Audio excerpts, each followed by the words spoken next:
Hello, good morning friends.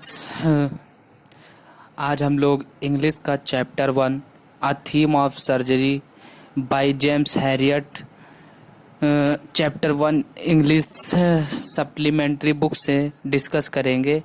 जिसका chapter का सिर्फ थीम करेंगे हम लोग। Theme of the chapter, which chapter?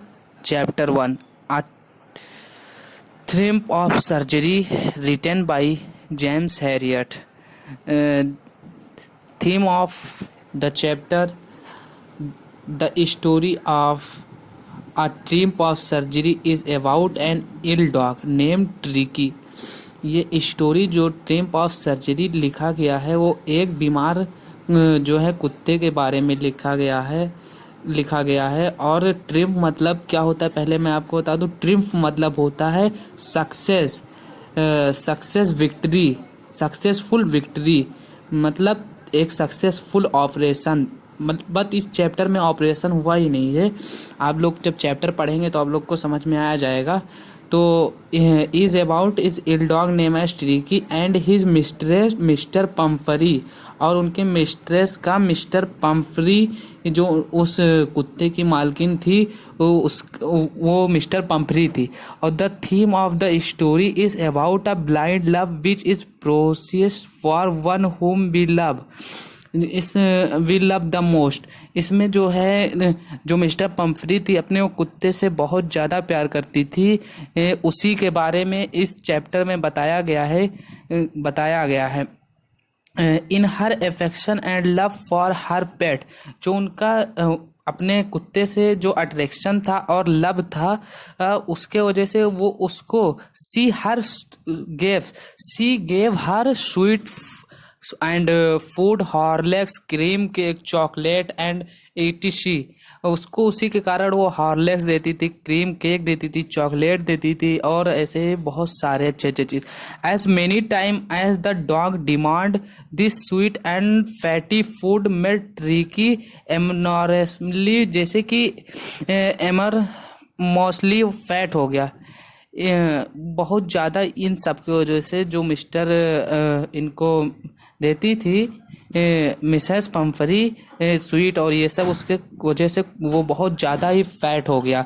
और जो जेम्स हैरियट द नरेटर हैं इस चैप्टर को जो लिखे थे वो वेटरनरी सर्जन भी थे। तो James Harriet suggest her not give the dog such type of food.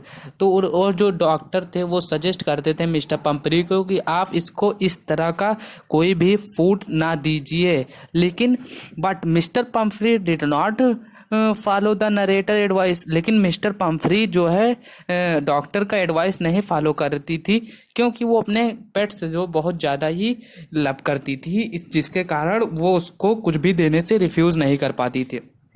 But one day an accepted Tricki fell ill. एक दिन ट्रिकी जो है बीमार हो गया। The narrator since he was a qualified veterinary surgeon.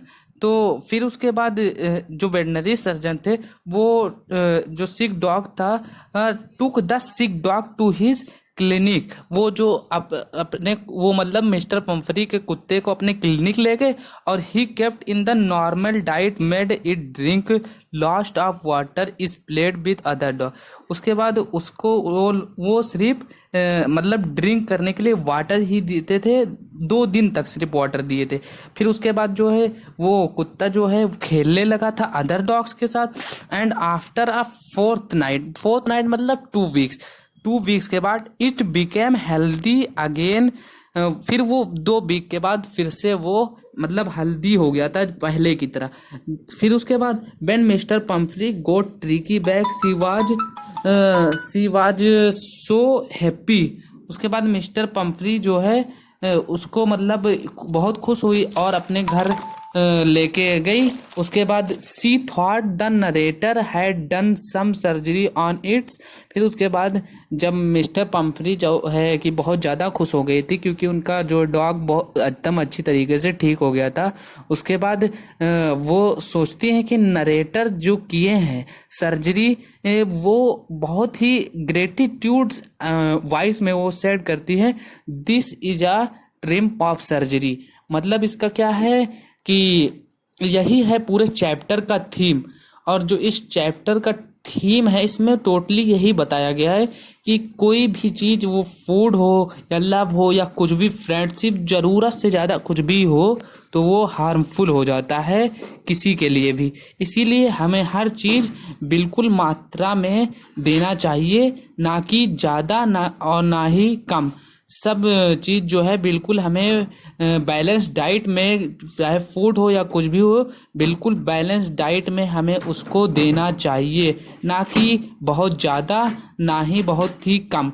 एक प्रॉपर बैलेंस में देना चाहिए, जो कि मिस्टर पंफरी जो थी वो नहीं करती थी। जो कि मिस्टर पंफरी थी वो अपने पेट से बहुत ज़्यादा ही अफेक्शन थी और लव करती थी, जिसके कारण मिस्टर पंफरी अपने डॉग को चॉकलेट देती थी, हॉर्लिक्स देती थी, ये सब देती थी, जिसके कारण वो जो है कुत्ता ग्रीडी हो गया था। That's all.